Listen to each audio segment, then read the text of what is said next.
이번에는 아석소조 제약업 가운데에서 소위 이 석자에 대해서 말씀을 드려보도록 하겠습니다.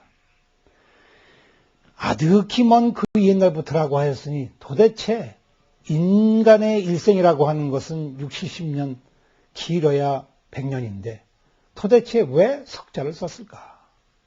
그냥 과거도 아니요. 아득한 먼 날이라고 하였으니 아득한 먼 그 옛날이 도대체가 언제인가?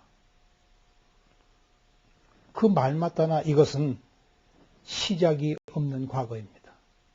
언제부터였는지를 알 수가 없습니다. 왜 그런가? 우리가 나라는 말을 살펴볼 때에 일찍이 이런 말을 하였습니다. 옛날의 내가 아니다.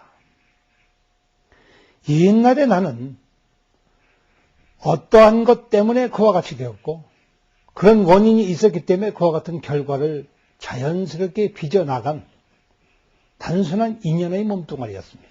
그래서 거기에는 나라고 할 것이 전혀 없습니다. 가족의 이론이든 사회의 이론이든 국가의 이론이든 내가 선택할 여지도 없고 선택할 필요도 없으며 그와 같이 결론 지어지고 또 결론 지어짐으로써 그 결론이 다시 원인이 돼서 또 다른 결론을 맺게 되어진 것입니다. 이것이 우리의 일생입니다. 이 일생 그 자체는 시작도 끝도 없이 누구나 똑같이 이어지는 그러한 일생입니다. 한바탕 일어났다가 한바탕 없어지기 때문에 우리는 일생이라고 합니다. 이것은 내 자의대로 되는 것도 아니며 누가 만들어준 것도 아니며 누가 보태준 것도 아니며 내가 가감을 해서 마음대로 늙었다 줄였다 할 수도 없는 그러한 세월이었습니다. 그런데 이제 문득 법당문을 열어 제치고 부처님을 아련을 합니다. 문득 머리를 조아리고 쳐다보매 어찌된 일인지 그 얼굴이 본래의 내 얼굴을 닮았습니다. 내가 흔쾌히 웃습니다. 아, 반가운 얼굴이로구나. 왜 반가운가? 왜 이다지도 즐거운 것인가? 왜 이다지도 나는 기쁜 것인가? 어찌해 나는 이다지도 복이 많은가? 호주머니 안에는 아무것도 가진 것이 없으며 머릿속에 들어있는 아무런 지식도 없고 발가벗은 몸으로 발가벗은 거지처럼 아무것도 가진 것 없이 부처님 앞에 나서서 스스로 기쁘고 충만하고 따뜻하니 이 어찌된 일인가? 이 과거라고 하는 것은 바로 내가 새로운 내가 태어났기 때문에 내가 아닙니다. 나라고 하는 것은 새로워질 필요가 없는 것입니다. 그러면 무엇인가? 옛날에는 내가 없었습니다. 없었는데 어떻게 새로운 내가 생기겠습니까? 따라서 없는 내가 분명하여지고 스스로 투명하여지며 스스로 맑아지고 스스로 청량함을 얻어서 시원하고 맑고 깨끗하며 신선한 가운데 그냥 신선하기만 한 것이 아니라 스스로 밝아지고 분명하여지고 뚜렷하여지기 때문에 이것을 아득히 먼 옛날부터라고 이름을 지어 불렀습니다.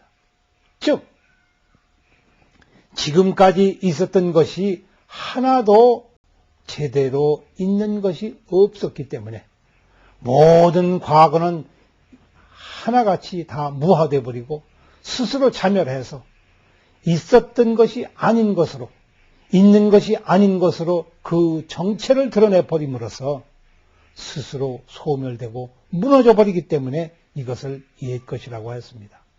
이것은 언제 무너진지 시간을 알 수 없을 뿐만 아니라 시간 자체가 없기 때문에 여기서 우리가 다시 한번 짚고 넘어가야 할 문제는 이 석이라고 하는 글자는 시간이 없기 때문에 생긴 글자입니다. 10년 전도 아니요 20년 전도 아닙니다. 이것은 바로 부처님이 이 세상에 태어나시면서 스스로 외치신 저 옛날에 우리가 추지시켰던 그 말과 그 말씀과 똑같은 것입니다. 나는 태고 이전에 이미 있었느니라. 이 세상이 이 세계에 있게 되기 그 이전부터 있었느니라. 소위 최초라고 하는 것보다도 먼저 있었다. 왜? 최초라고 하는 것이 원래 없기 때문에 그렇습니다. 그런 것들은 전부가 우리의 사념으로, 생각으로 이리저리 생각을 해서 보통 바다가 있으며 강이 있고 강이 있으며 시내가 있으며 졸졸 흐르는 산골짜기 물이 있었다라든가 샘물이 있었다든가 라는 이런 식으로 추론해서 깨달은 그런 것들이 아니라 근본적으로 그런 것들을 다 없앤 자리에서 그런 것들이 도무지 제 모습을 드러내지를 못하는 곳에서 그래서 스스로 무화하고 멸망해버림으로써 도무지 시간이라고 하는 것이 아무런 의미가 없게 되었을 그때를 말하기 때문입니다. 이 시간이 없다고 하는 말은 그냥 똑딱똑딱 1초, 1분, 1시간, 10시간, 10일, 100일, 100년이 없는 것이 아닙니다. 이것은 마치 흐르는 물과 같아서 우리가 세상을 설명하기 위해서 만들어 놓은 개념일 뿐이요. 실제로 그런 것들이 있었던 적은 한 번도 없습니다. 우리의 마음을 설명하기 위하여 우리의 마음이 어떻게 돌아가는지 무엇을 원인으로 해서 그와 같은 결론이 나오게 되었는지 그것을 알기 위해서 맞춰 놓은 시간일 뿐이요. 실제로 시간은 바늘이 없다. 이 시계는 탈이 없는 시계입니다. 그렇기 때문에 이것을 석이라고 하였습니다. 이 세상사라고 하는 것은 분명히 시작과 종말이 분명합니다. 우리는 이 세상을 지금 종말의 세계라고 합니다. 항시 어느 때에도 그랬습니다. 예수님이 처음 태어나셨을 그 당시에도 종말이었고 부처님이 태어나실 그 당시에도 종말이었습니다. 왜냐하면 시간이 없는 곳에서는 항상 순간순간이 종말이기 때문입니다. 오는 바가 없고 가는 바가 없기 때문에 있는 것은 모조리 다 허물어지게 되어 있습니다. 무너져버리게 되어 있습니다. 파멸되어 버리게 되어 있습니다. 스스로 자신의 종말을 고할 수밖에 없는 것이 세상의 일입니다.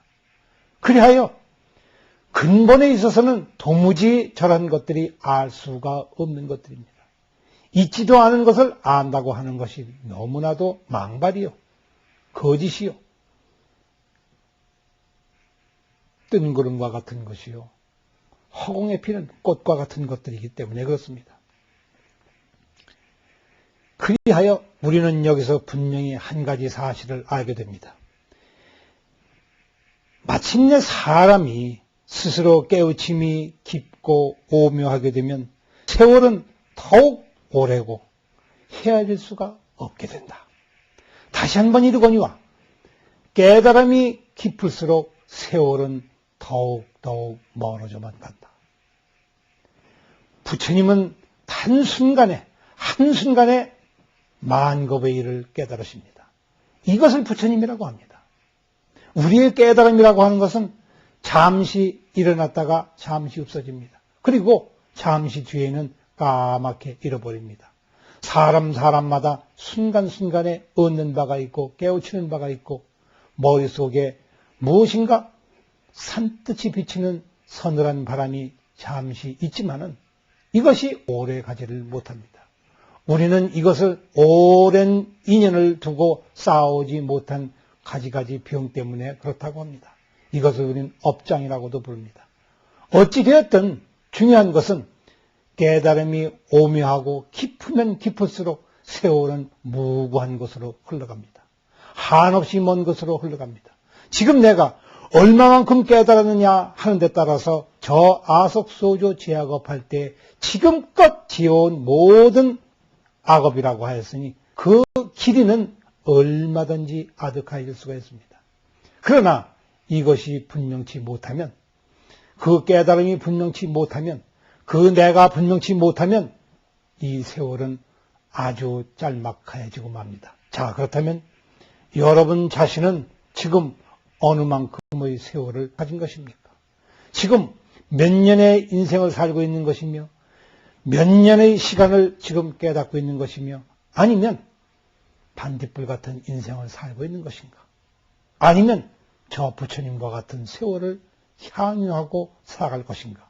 이것은 스스로 선택할 일이요, 스스로 다짐할 일이요, 스스로 분개해서 분연히 일어나서 신심을 일으킬 그 때를 일러주고 있는 법문입니다.